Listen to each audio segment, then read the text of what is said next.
Hello student, this is Lomas Gandhi. Welcome to our YouTube channel Let's Learn from Home. आज के इस video lecture में हम लोग एवरेज स्पीड और एवरेज वेलोसिटी को इन डिटेल समझेंगे। इससे पहले वाले वीडियो लेक्चर में हमने इसके डेफिनेशन को समझा था, टाइप्स ऑफ स्पीड समझी थी, टाइप्स ऑफ वेलोसिटी समझी थी।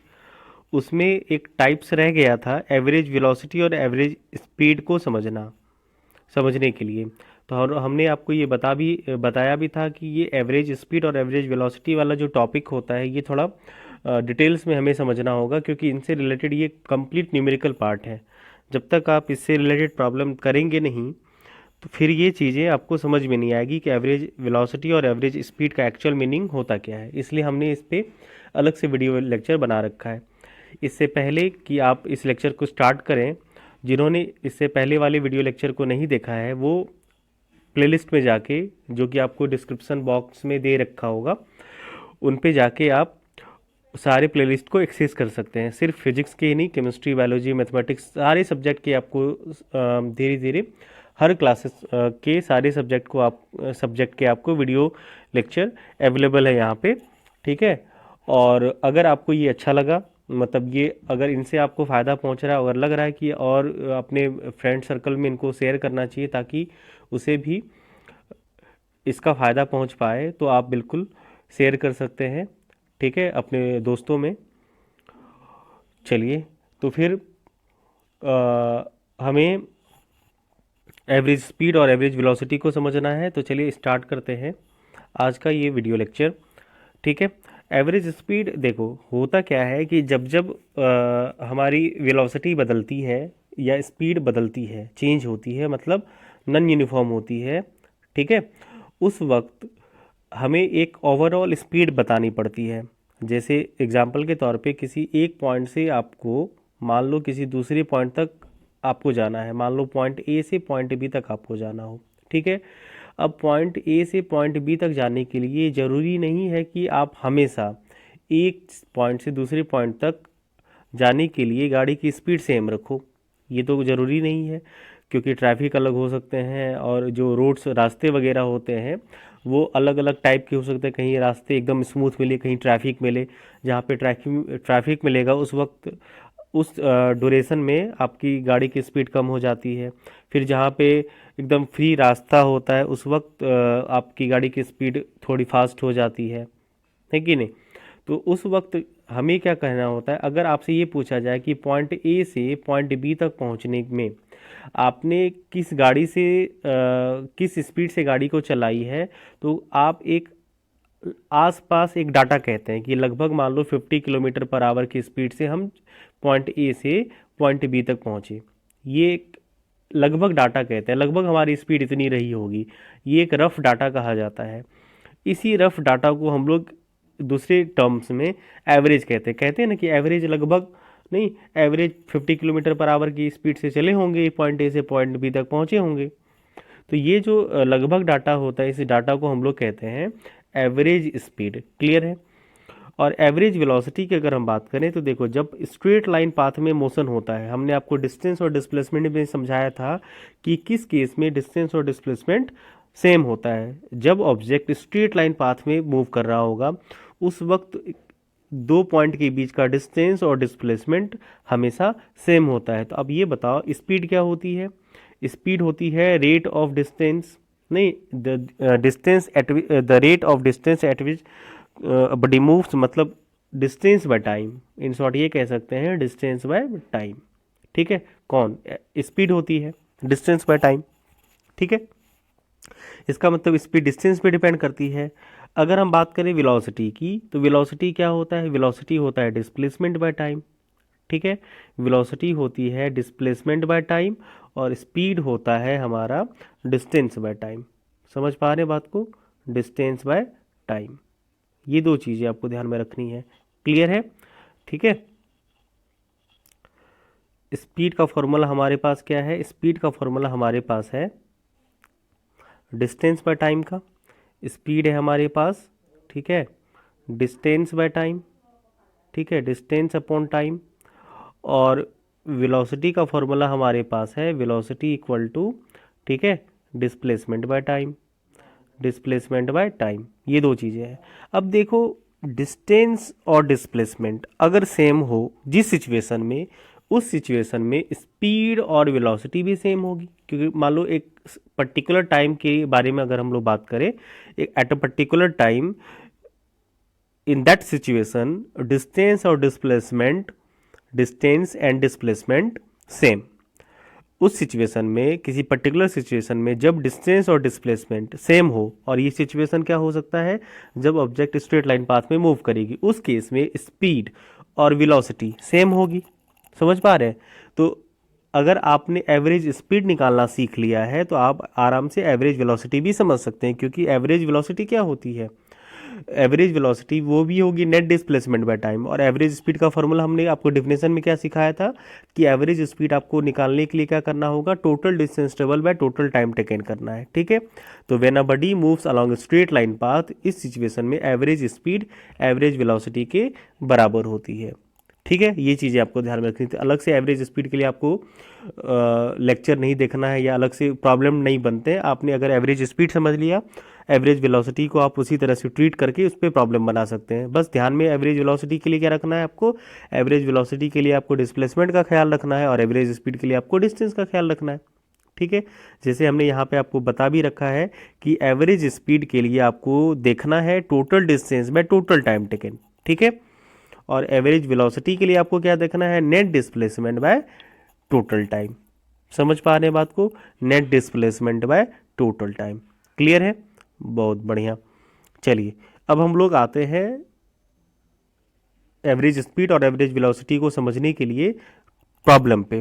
ठीक है, तो पहले टाइप्स के प्रॉब्लम पे आते हैं। दो तीन टाइप्स यहाँ पे हमने बना रखे हैं ताकि आपको एवरेज स्पीड और एवरेज वेलोसिटी समझने में जरा सा भी कोई कन्फ्यूजन ना हो। ठीक है, इसलिए हमने उसके सब टाइप्स बना रखे हैं। ठीक है, चलिए तो पहला केस है when the distance and time is known. मान लीजिए एक ऐसा प्रॉब्लम आपको दे रखा हो जब डिस्टेंस और टाइम पता हो, हमें डिस्टेंस और टाइम पता हो, मतलब स्पीड ना पता हो। चलो सवाल देखते हैं। एक लड़का है अंश, ड्राइव्स फर्स्ट 120 किलोमीटर इन 2 आवर्स। ठीक है, पहला 120 चलना स्टार्ट किया, 120 किलोमीटर चला, कितने टाइम में, 2 घंटे में। उसके बाद अगला जो 180 किलोमीटर उसे जाना था, मान लो इसके अगला 180 तक ही जाना था, उसको जाने में उन्होंने 4 घंटा लिया। ठीक है, तो हमसे ये पूछा गया, देखो इसमें क्या दे रखा है, डिस्टेंस पता है तुम्हें और टाइम पता है। हमने कहा पहला टाइप में जब डिस्टेंस और टाइम आपको नोन हो। ठीक है, तो लड़का चलना स्टार्ट किया, पहला 120 किलोमीटर 2 घंटे में चला, उसके बाद अगला 180 किलोमीटर 180 किलोमीटर 4 आवर्स में चला है। तो हमसे पूछा गया कि उसकी एवरेज स्पीड बताओ। ठीक है, entire the journey in kilometre per hour में। ठीक है, अब देखो हमें क्या करना है, कंसीडर कर लेना है कि हमें ए से बी तक जाना था। ए से बी तक जाने में हमने क्या किया, पहला ए से बी तक, सॉरी ए से सी तक जाना है। ए से बी हमने 120 किलोमीटर डिस्टेंस ट्रेवल किया 2 आवर्स में। फिर अगला जो 180 किलोमीटर है, मान लेते हैं बी से सी, उसे ट्रेवल करने में से 4 आवर्स का टाइम लगा। तो हमें क्या निकालना है, एवरेज स्पीड निकालना है। तो एवरेज स्पीड के लिए मेन चीज़ें क्या ध्यान में रखनी है आपको, total displacement by total, sorry average speed के लिए total distance by total time. तो यहाँ पे देखो टोटल डिस्टेंस क्या होगा, distance from A to B plus distance from B to C. तो डिस्टेंस ए से बी तक का कितना है, 120 किलोमीटर। डिस्टेंस बी से सी तक का कितना है, 180 किलोमीटर। समझ पा रहे हैं? तो नेट डिस्टेंस कितना ट्रेवल हो गया, 300 किलोमीटर। क्लियर है? बढ़िया। अब देखो टाइम की बात कर लेते हैं फिर। तो टोटल टाइम क्या होगा, ए से बी तक जाने में कितना टाइम लगा प्लस बी से सी तक जाने में कितना टाइम लगा। तो टोटल टाइम की बात करें तो ए से बी तक जाने में कितना टाइम लगा प्लस बी से सी तक जाने में कितना टाइम लगा। तो ए से बी तक जाने में 2 घंटा लगा है, बी से सी तक जाने में 4 घंटा लगा है। टोटल टाइम कितना हो गया, 6 घंटा। समझ पाए? तो टोटल डिस्टेंस पता चल ही गया, टोटल टाइम पता चल ही गया, आप एवरेज स्पीड निकाल लीजिए। Average speed equal to total distance by total time. Total distance का वैल्यू 300 किलोमीटर, टोटल टाइम का वैल्यू 6 आवर। तो इसको सॉल्व करके आ जाएगा आपका 50 किलोमीटर पर आवर। समझ पाए बात को? क्लियर है? बहुत ही आसान सा सवाल था। चलिए हम लोग अगले प्रॉब्लम की तरफ बढ़ते हैं। ठीक है, अब अगला सवाल हम लोग कर रहे हैं इसी टाइप में, कब, जब हमें स्पीड और डिस्टेंस पता हो। पिछली बार क्या था, डिस्टेंस और टाइम पता हो, हम लोग अलग अलग वेरिएशन ले रहे हैं। अब स्पीड और डिस्टेंस अगर आपको पता हो। ठीक है, क्वेश्चन पढ़े।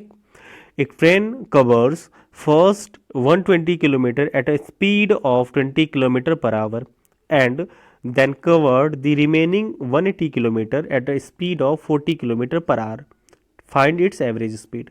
देखो सवाल में दिया क्या क्या है, हमें कह रहा है कि देखो स्पीड पता है, स्पीड कितना है, फर्स्ट 120 किलोमीटर इस स्पीड से 20 किलोमीटर पर आवर की स्पीड से ट्रेवल किया गया और बचा हुआ 180 किलोमीटर, अगला 180 किलोमीटर वो 45 किलोमीटर पर आवर की स्पीड से ट्रेवल कर रहा है। तो बताइए इसकी एवरेज स्पीड कितनी होगी। क्लियर है, बहुत बढ़िया।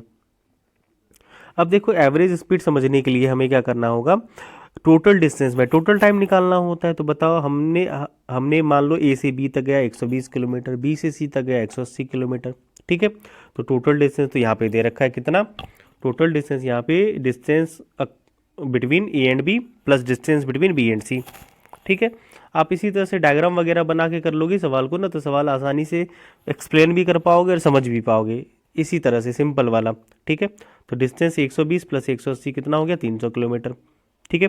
टोटल टाइम की बात करें तो टाइम फिर वही तरीका, ए से बी तक का टाइम प्लस बी से सी तक का टाइम। तो ए से बी तक का टाइम प्लस बी से सी तक का टाइम। क्या ए से बी तक का टाइम आपको पता है, नहीं पता है। बी से सी तक का टाइम पता है, नहीं पता है। तो ए से बी तक का टाइम पता कर लेते हैं। अब देखो टाइम बराबर आपको पता है क्या कि स्पीड इक्वल टू, ठीक है, आपको क्या पता है कि speed equal to distance by time होता है, ठीक है। Speed equal to distance by time. तो यहाँ से टाइम का फॉर्मूला क्या बनेगा, टाइम का फॉर्मूला बनेगा डिस्टेंस बाय स्पीड। क्लियर है। तो देखो ए से बी तक का आपको टाइम पता करना है, तो क्या ए से बी तक की स्पीड पता है, हाँ पता है। ए से बी तक का डिस्टेंस पता है, हाँ पता है। तो ए से बी तक का टाइम भी निकल पाएगा। ए से बी तक का टाइम निकालने के लिए ए से बी तक का डिस्टेंस डिवाइडेड बाय ए से बी तक का स्पीड। उसी तरह से बी से सी तक का टाइम निकालने के लिए बी से सी तक का डिस्टेंस डिवाइडेड बाय बी से सी तक की स्पीड। क्लियर है। अब बताओ ए से बी तक का डिस्टेंस कितना है, 120। ए से बी तक की स्पीड कितनी है, 20। डी से सी बी से सी तक की डिस्टेंस कितनी है, 180 किलोमीटर। बी से सी तक का वेलोसिटी या स्पीड क्या है, 45 किलोमीटर। सॉल्व करेंगे तो ये हो जाएगा आपको 6 और ये हो जाएगा 4। टोटल टाइम कितना हुआ, 10 आवर्स। क्लियर है। तो total time 10 hours, total distance travel 300 kilometre. तो एवरेज स्पीड इक्वल टू 300/10 मतलब 30 किलोमीटर पर आवर। समझ पाए बात को। चलिए एक और इसी में हम लोग एक और टाइप कर लेते हैं सिचुएशन तीसरा, जब स्पीड और टाइम पता हो। इससे पहले वाला सवाल में स्पीड डिस्टेंस पता था, उससे पहले वाले में डिस्टेंस और टाइम पता है। अब हमने क्या पेयर बनाया, स्पीड और टाइम का पेयर बना लिया। कब स्पीड और टाइम दे रखा हो। छोटा सा सवाल कर लेते हैं, चाहे तो आप लोग भी ट्राई कर सकते हैं। अ cyclist travels at a distance 10 kilometre 2 hours, 10 kilometre per hour की स्पीड से 2 घंटे तक चला। उसके बाद अपनी स्पीड वो बढ़ा के 13 किलोमीटर पर आवर कर ली और 1 घंटे तक चला। बताइए इसकी एवरेज स्पीड क्या होगी। तो वो देखो ए से सी तक फाइनली पहुंचा होगा। ए से बी तक मान लो 2 घंटा चला वो 10 किलोमीटर पर आवर की स्पीड से, तो बी पे पहुंचा। बी से सी तक जाना है उसे 1 घंटे में 13 किलोमीटर पर आवर की स्पीड से, ठीक है, 13 किलोमीटर पर आवर की स्पीड से 1 घंटे तक चला तो सी पे पहुंचा। हमें बताइए इस जर्नी का एवरेज स्पीड क्या होगा। तो बताओ ए से बी तक का डिस्टेंस प्लस बी से सी तक का डिस्टेंस, तो टोटल डिस्टेंस आ गया distance between A and B plus distance between B and C, ठीक है। अब बताओ डिस्टेंस कैसे निकाले। तो आपको पता है कि स्पीड इक्वल टू होता है डिस्टेंस बाय टाइम। तो डिस्टेंस इक्वल टू क्या होगा, स्पीड इनटू टाइम हो जाएगा। क्लियर है। तो आपको ए से बी तक के डिस्टेंस को निकालने के लिए ए से बी तक का टाइम पता होना चाहिए प्लस ए से बी तक की स्पीड पता होनी चाहिए। तो क्या ए से बी तक का टाइम पता है, हाँ पता है, कितना, 2 घंटा। ए से बी तक की स्पीड पता है, हाँ पता है, कितना है, 10 किलोमीटर पर आवर। तो ए से बी तक का डिस्टेंस भी आ जाएगा। डिस्टेंस इक्वल टू होता है स्पीड इंटू टाइम, ठीक है, स्पीड इंटू टाइम। उसी तरह से बी से सी तक का डिस्टेंस आपको निकालना है तो स्पीड इंटू टाइम। क्लियर है। सॉल्व करेंगे तो ये 33 किलोमीटर आ गया। क्लियर। उसके बाद क्या करना है हमें, टोटल टाइम तो पता चल ही गया है। टोटल टाइम कितना है, 2 घंटा प्लस 1 घंटा बराबर 3 घंटा। तो average speed equal to total distance by total time. Total distance 33 kilometre, total time 3 घंटा। आंसर हो गया आपका 11 किलोमीटर पर आवर। समझ पा रहे हैं बात को, बहुत बढ़िया, ठीक है। अगर आप प्रॉब्लम समझ रहे हैं कि कैसे प्रॉब्लम को बनाना है, हमें एवरेज स्पीड कैसे निकालना है इस सिचुएशन में, तो आप ये वाला प्रॉब्लम ट्राई करिएगा और आंसर कमेंट करिएगा। कि एक ऑब्जेक्ट है moves through 10 meter in 2 minutes and the next 20 kilometre at a speed of 60 kilometre per hour, calculate its average speed. इसको सॉल्व करिएगा, ठीक है। आसान सा सवाल है, हमने दे रखा है। चलिए अब अगले सवाल की तरफ बढ़ते हैं। ये सवाल उसी जो इससे पहले वाले सवाल हमने करा है इस पे बेस्ड है। बहुत ही अच्छा सवाल है। इस तरह के सवाल जनरली पूछे जाते हैं एग्जाम वगैरह में, बहुत ही आसान होता है ये, ठीक है। तो देखो क्वेश्चन का स्टेटमेंट क्या है। A car covers 30 kilometre at a uniform speed of 30 kilometre per hour. Clear है। एक कार है जो कि 30 किलोमीटर पर आवर की स्पीड से चल रही है, मतलब 30 किलोमीटर चलने में उसे 1 घंटा लगेगा, मतलब तो ये हुआ। चलिए कोई बात नहीं। What should be its speed for the next 90 kilometre, मतलब अगला 90 किलोमीटर उसे चलना है, ठीक है। तो अगला 90 किलोमीटर वो किस स्पीड से चले ताकि उसकी ओवरऑल मतलब एवरेज स्पीड कितनी हो जाए, 60 किलोमीटर पर आवर। समझ पा रहे हैं बात को। एक बार सवाल फिर से समझ लीजिए। एक कार है जो 30 किलोमीटर पर आवर की स्पीड से चला, उसे अगला 90 किलोमीटर चलना है, तो वो अपनी स्पीड कितनी रखे ताकि overall average speed 60 kilometre per hour हो जाए। समझ पा रहे बात को। सवाल समझ में आया, बहुत बढ़िया। आगे बढ़ते हैं। देखो अब हमने क्या किया, पूरी जर्नी हमने मतलब एज्यूम कर ली है, ठीक है, कि पूरी जर्नी हमें ए से सी तक जानी है। ए से बी तक 30 किलोमीटर, बी से सी तक 90 किलोमीटर, दो हिस्सों में इसको हमने तोड़ रखा है, ठीक है। ए से बी तक गया वो 30 किलोमीटर पर आवर की स्पीड से, कितना किलोमीटर, 30 किलोमीटर। अगला वो 90 किलोमीटर किस स्पीड से चले, तो मान लेते हैं एक्स स्पीड से चली होगी, ताकि उसकी एवरेज स्पीड ए से सी तक जो वो गया होगा उसकी एवरेज स्पीड कितनी, 60 किलोमीटर पर आवर हो जाए। तो हमें पता है कि एवरेज स्पीड इक्वल टू होता है total distance by total time. तो बताओ टोटल डिस्टेंस का क्या मतलब रह गया यहाँ पे, total distance between A and B plus distance between B and C. Total time between A and B and time between B and C, तो ये total time total distance. Clear है। अब देखो डिस्टेंस पता है यहाँ से यहाँ तक, बिल्कुल पता है 30 किलोमीटर। 30 किलोमीटर डिस्टेंस आपको बी से सी तक पता है कितना, बी से सी तक डिस्टेंस 90 किलोमीटर, 90 किलोमीटर, तो डिस्टेंस पता चल ही गया। अब बात कर ले टाइम की, तो क्या आपको ए से बी तक का टाइम पता है, नहीं पता है, लेकिन ए से बी तक की स्पीड पता है और ए से बी तक का टाइम पता है आपको। क्लियर है। तो आपको पता है, हमने आपको सिखा रखा है कि टाइम बराबर होता है डिस्टेंस बाय स्पीड। तो ए से बी तक का अगर आपको टाइम निकालना है तो ए से बी तक का डिस्टेंस को ए से बी तक की स्पीड से डिवाइड कर दो। उसी तरह से बी से सी तक का अगर आपको टाइम निकालना है तो बी से सी तक के डिस्टेंस को बी से सी तक के स्पीड से डिवाइड कर दो, ठीक है। अब इसको सॉल्व कर लेते हैं। क्लियर है। और equal to average speed given है कितना, 60 किलोमीटर। क्लियर है। इसको सॉल्व करें, आ जाए, हमने यहाँ पे सॉल्व कर रखा है इसको। तो देखो 30 और 90 120। अब बताओ डिस्टेंस ए से बी तक का कितना, 30, स्पीड ए से बी तक का कितनी, 30 किलोमीटर पर आवर, तो 30/30 कट के कितना हो जाएगा 1। बी से सी तक का डिस्टेंस कितना, 90, बी से सी तक की स्पीड कितनी है x, तो 90/x। इसको सॉल्व करेंगे, सिंपल अलजेब्रा है, तो ये वाला इक्वेशन बनेगा आपका, ठीक है। तो 120x equal to 60 plus 5400, 60x equal to 5400। समझ पा रहे, 120 में से 60 माइनस हुआ, x इक्वल टू कितना हुआ, 90 किलोमीटर पर आवर। इसका मतलब अगली जो स्पीड है बी से सी तक, अगर वो 90 किलोमीटर पर आवर की स्पीड से चलो तो आप overall average speed 60 kilometre per hour require कर सकते हैं। यहाँ पे कंफ्यूज नहीं होना है कि 90 किलोमीटर है तो 90 किलोमीटर पर आवर से ही चलना है। ये तो डाटा दे रखा था, इसीलिए कोई जरूरी नहीं कि 90 किलोमीटर पर आवर की स्पीड से चलेंगे। आई बात समझ में, क्योंकि क्वेश्चन ही कुछ ऐसा था, इसीलिए। समझ पा रहे हैं आप लोग, बहुत बढ़िया। इसमें एक प्रॉब्लम और बनता है कि मान लो एक ऑब्जेक्ट है, उसने 60 किलोमीटर 3 घंटे में ट्रेवल किया और 30 मिनट के बाद, मतलब 30 मिनट, मान लो 30 मिनट वो वहाँ पे रेस्ट कर रहा होगा, या मान लो चाय नाश्ता वगैरह कुछ कर रहा होगा। 30 मिनट के बाद फिर से वो चलना स्टार्ट करता है और 50 किलोमीटर 2 घंटे में चलता है। तो कैलकुलेट एवरेज स्पीड, ठीक है। तो देखो इसमें कंसेप्ट क्या है वो समझना। बस कंसेप्ट ये है कि एवरेज स्पीड में होता क्या है कि total distance by total time होता है। जैसे मान लो अगर आप कहीं एक पॉइंट से किसी दूसरे पॉइंट तक जा रहे हैं, मान लो पॉइंट ए से पॉइंट बी तक अगर आपको जाना है, तो आप पॉइंट ए से जर्नी स्टार्ट किए और बीच में मान लो आप रेस्ट भी कर सकते हो, गाड़ी टायर पंचर हो सकता है, मान लो ट्रैफिक की वजह से तुम्हें रुकनी पड़ जाती होगी, तो ये सब जो एक्स्ट्रा टाइम होता है जिसमें गाड़ी चलती नहीं है, ठीक है, तो ये टोटल टाइम आपको इंक्लूड करना होता है एवरेज स्पीड में। एवरेज स्पीड क्या होता है? Total distance travel by total time taken. तो ये टाइम भले ही गाड़ी चल रही है रुकी है इसका कोई मतलब नहीं, ये टाइम इंक्लूड होगा, ठीक है। तो ए से बी तक 3 घंटे में गए आप, ए से बी तक जाने में आपको लगा कितना? 3 घंटा लगा है, ठीक है। उसी तरह से, ठीक है, बी, तो ये चीज़ें समझ पा रहे हैं आप लोग? बी से सी तक जाने में कितना टाइम लग रहा है? बी से सी तक मान लो जाने में लग रहा है हमें 2 घंटे का टाइम। 30 मिनट के बाद हमने चलना स्टार्ट किया और बी से सी तक हमने 2 घंटे में डिस्टेंस ट्रेवल करी है, क्लियर है। कितना? 50 किलोमीटर। तो इस सिचुएशन में हमें क्या करना है?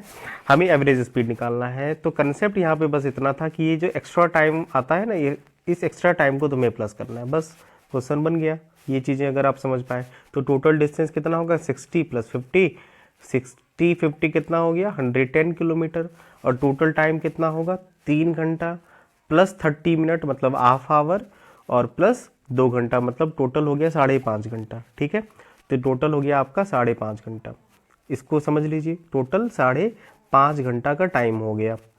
तो इस तरह से आप total distance by total time इसको आराम से कैलकुलेट कर सकते हैं। यहाँ पे देख लो टोटल डिस्टेंस कितना हो गया? 110 किलोमीटर, टोटल टाइम 5.5 घंटा, average speed equal to total distance by total time.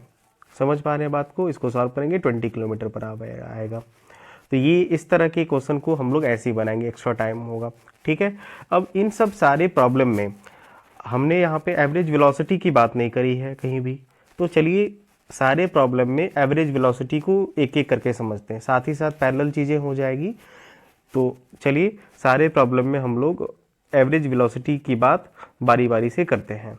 जैसे कि मान लो पहला प्रॉब्लम है, पहला प्रॉब्लम क्या कहता है? इसमें हमने डिस्टेंस, देखो मोशन अभी तक जो हम ले रहे हैं एग्जाम्पल में, सारे में मोशन क्या हो रहा है? स्ट्रेट लाइन में हो रहा है, इसलिए आपको इस केस में डिस्टेंस और डिस्प्लेसमेंट सेम होगा, ठीक है। डिस्टेंस और डिस्प्लेसमेंट सेम होगा।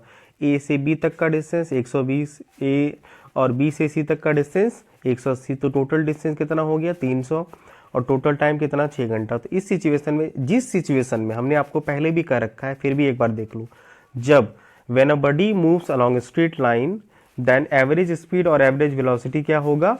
सेम होगा। तो इस केस में क्या ऑब्जेक्ट, क्या बॉडी स्ट्रेट लाइन पाथ में मूव कर रही है? हाँ मूव कर रही है। तो इस केस में एवरेज स्पीड और एवरेज वेलोसिटी का वैल्यू सेम होगा, और एवरेज स्पीड भी होगी 50 किलोमीटर पर आवर और एवरेज वेलोसिटी भी होगी 50 किलोमीटर पर आवर। समझ पा रहे हैं बात को? ठीक है। तो चलिए अगले सवाल में भी देख लेते हैं इसी चीज़ को, ठीक है। अगला क्वेश्चन में क्या है? क्या इस क्वेश्चन में ऑब्जेक्ट स्ट्रेट लाइन पाथ को फॉलो कर रहा है? देखो इस सिचुएशन में भी ऑब्जेक्ट स्ट्रेट लाइन पाथ को फॉलो कर रहा है, तो इस केस में भी क्या होगा? एवरेज स्पीड और एवरेज वेलोसिटी सेम होगा। एवरेज स्पीड कितनी आई थी? 30 किलोमीटर पर आवर, तो एवरेज वेलोसिटी भी सेम होगी। इसके बाद जो वाले क्वेश्चन है उसमें क्या ऑब्जेक्ट स्ट्रेट लाइन पाथ में ट्रेवल कर रहा है? हाँ ऑब्जेक्ट स्ट्रेट लाइन पाथ में ट्रेवल कर रहा है। इस केस में क्या होगा? एवरेज स्पीड और एवरेज वेलोसिटी भी सेम होगी, ठीक है। इसके बाद वाला जो क्वेश्चन था, इस क्वेश्चन में भी ऑब्जेक्ट देखो स्ट्रेट लाइन पाथ में भी फॉलो कर रहा होगा, average speed average velocity same होगी।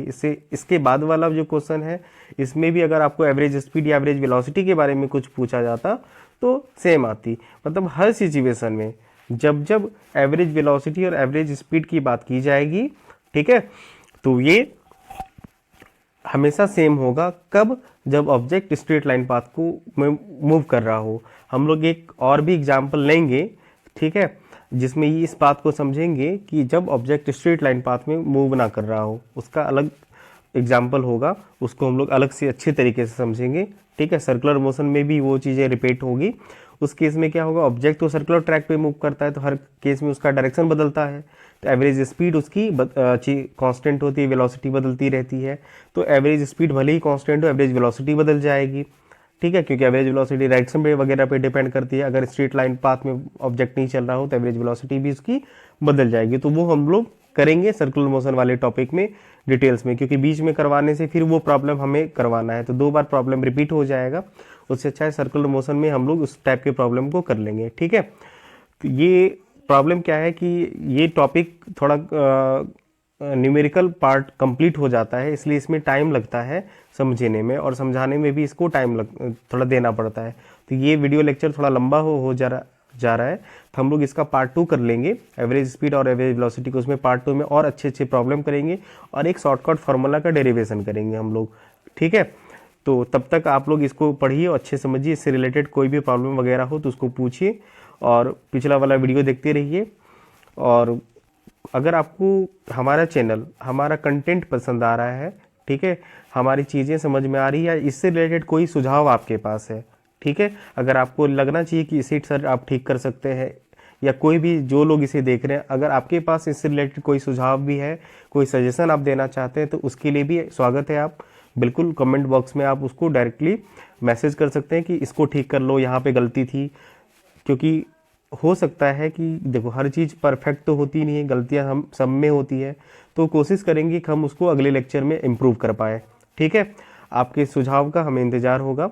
और जो भी बच्चे इनको देख रहे हैं, या चाहे जो भी लोग इनको देख रहे हैं, अगर उनको समझ में आ रहा हो और इनसे लग रहा हो कि आपको फ़ायदा पहुंचेगा और सामने वाले को भी फ़ायदा पहुंचना चाहिए, तो आप उनके साथ शेयर करिए और इस चैनल को सब्सक्राइब भी करिए, क्योंकि ताकि आपको टाइम टू टाइम इसके वीडियो लेक्चर भी आपको मिलते रहेंगे अपडेटेड फॉर्म में।